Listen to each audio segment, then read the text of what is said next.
at babala!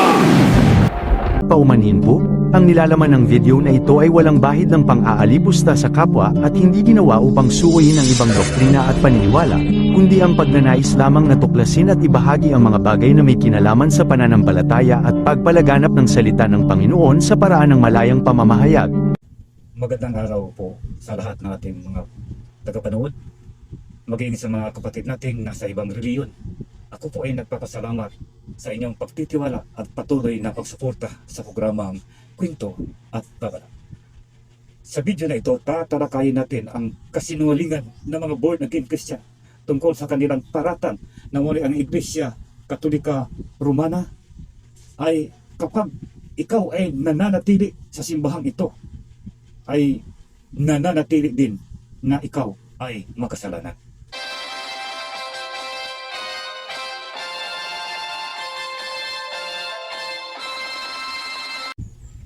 Dahil sa kamatayan ng Panginoong Hesus, binigyan ng Diyos ang mga tao ng bagong pag-asa sa pamamagitan ng pagpapatawad sa kanilang mga kasalanan at pagbibigay sa kanila ng pagkakataong magbago.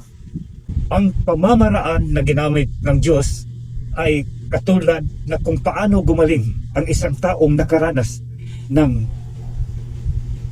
sakit. Ngunit hindi sila gumaling mula sa kanilang sariling kaalaman, kundi nagbibigay ng talento ang Diyos para sa mga manggagamot bilang doktor. At upang may masisilungan ang mga pasyente, gumawa ang mga doktor ng mga gusali na tinawag nating hospital para doon nila gamutin ang karamdaman ng mga tao. Sa pamamaraan na ito, ang Diyos ay ganun din para sa sakit na espiritual. Alam niya na pagkatapos niyang linisin ang lahat ng ating mga kamalian sa pamamagitan ng cross, ay hindi panghabang buhay na kapatawaran ang dinulot nito. Dahil tayo ay magpapatuloy din naman bilang makasalanan. At katulad ng mga doktor, tinatag niya ang isang bayan ng mga pari na mababasa natin sa unang sulat ni Apostol Pedro, Kapitulo 2, versikulo 9, na kung saan ay nagtatag siya ng isang bayan ng mga maharlikang pari na nasa ilalim ng kanya mismong pamumuno ayon sa Hebreo, Kapitulo 4, versikulo 14, na mismo si Kristo ang kanilang pinunong pari.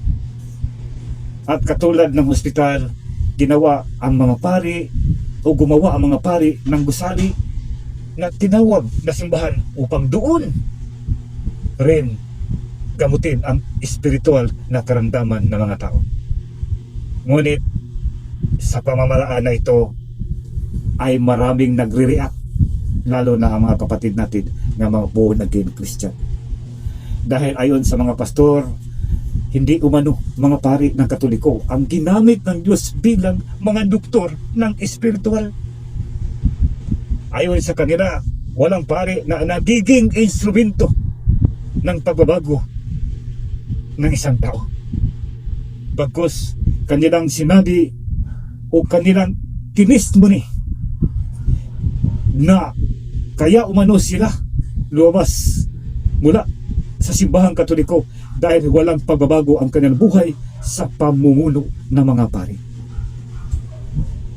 At mayabang nilang ipinagmalaki na umano'y ang dating mga lasingero, mga nagsusugal, mga babaero, ngayon ay nagbabago na at nasa piling na umano ng Diyos.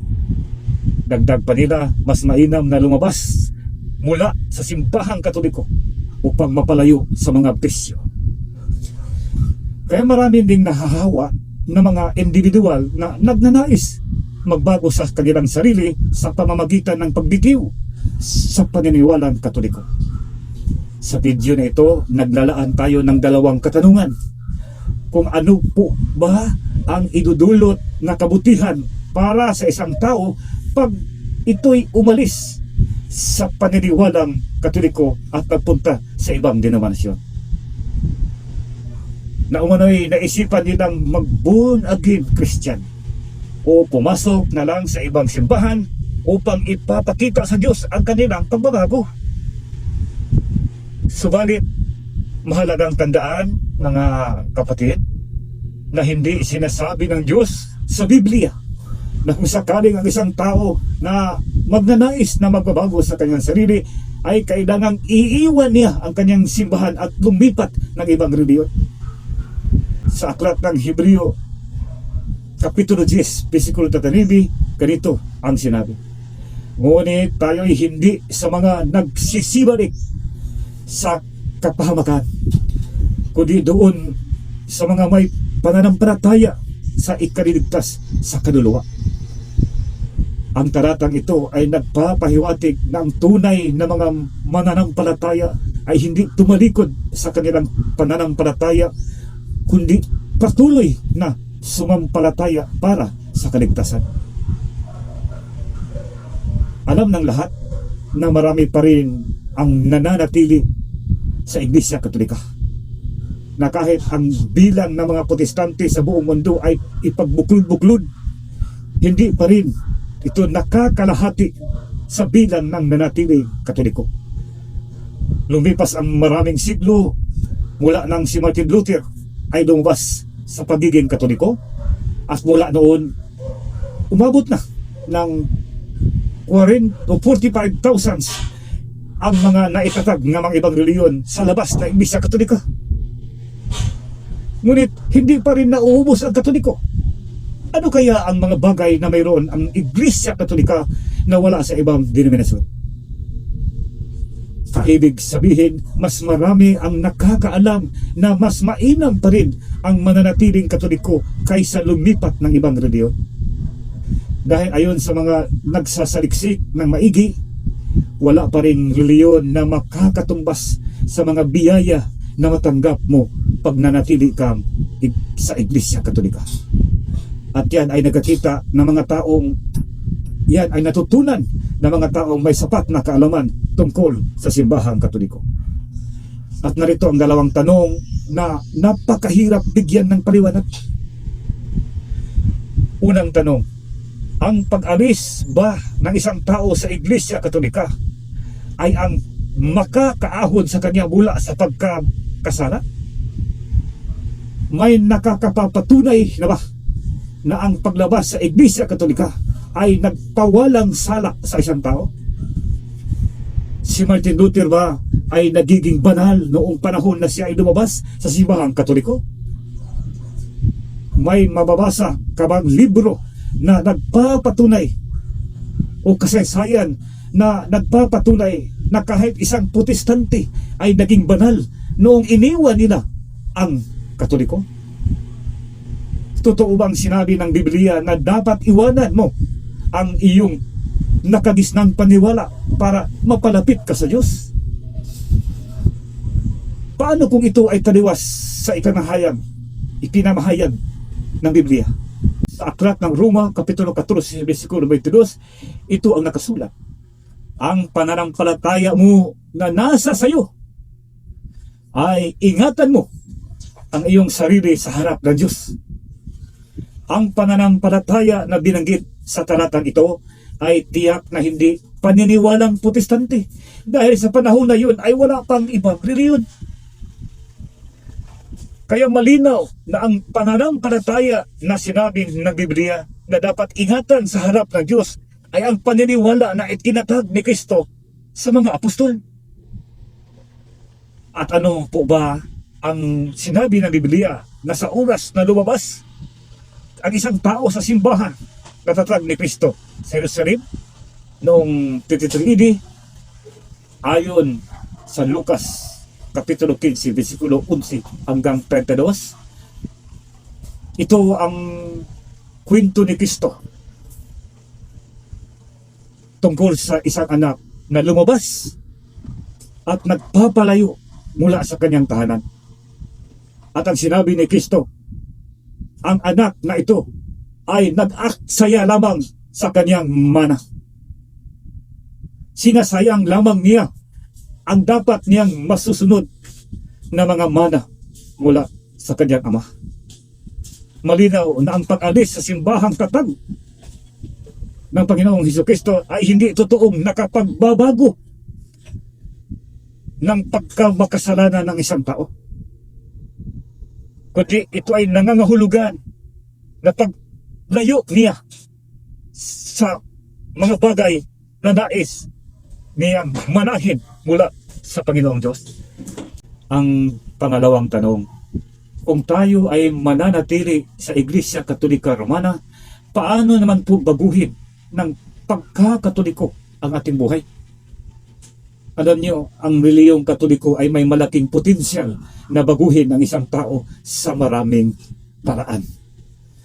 Sa oras na ang isang tao ay makakuha na ng kumpletong pagsusuri o impormasyon at nakakatiyak na nakaunawa sa pagkatotoo ng simbahang Katoliko, ay hindi na niya maisipan pang lumabas sa Iglesia Katolika.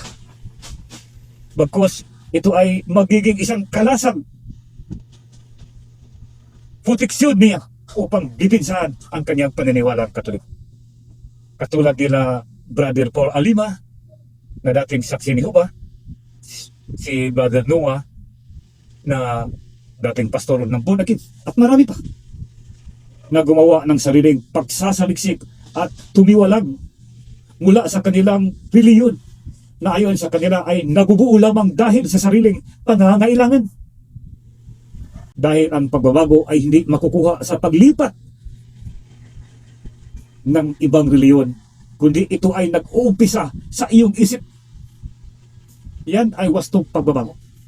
Nag-uumpisa sa ating kaisipan.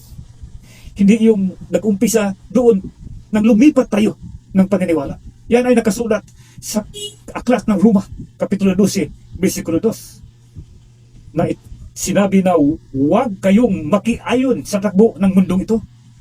Sa halip, hayaan ninyong baguhin ng Diyos ang inyong pag-iisip upang maunawaan ninyo ang kanyang kalooban. Sa gayon, magagawa ninyo kung ano ang mabuti at kalugod-lugod at ganap na kalooban ng Diyos.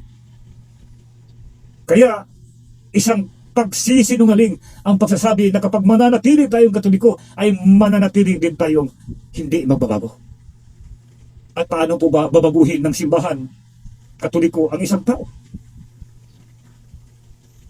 Ang isang orihinal na simbahan ay isang malaking advantage kung ikaw ay kaanib nito. Dahil doon lang ipinagkatiwala ng Panginoon ang mga sakramento na nagiging tanda ng pagiging tunay na pagbabago bilang isang Kristiyano, kung ito ay isa sa isip at isa sa puso ng isang Katoliko. Ang mga sakramento na makapagbabago sa isang tao tungo sa pagkabanal na wala sa ibang denominasyon. Sa kabuuhan, ang mga walang sapat ng kaalaman, ang mga sakim ng pera at gutom sa kapangyarihan, sila lamang ang nagtangkang lumabas sa Iglesia Katolika Romana at nagtatag ng kanilang reliyon. Reliyon na walang motibo kundi linlangin ang mga inosenteng Katoliko. Sana po may napulot tayong aral sa video na ito. Ito po si Kuya Tim, ang inyong lingkod, sa pangalan ng Ama, ng Anak at ng Espiritu Santo. Maraming salamat.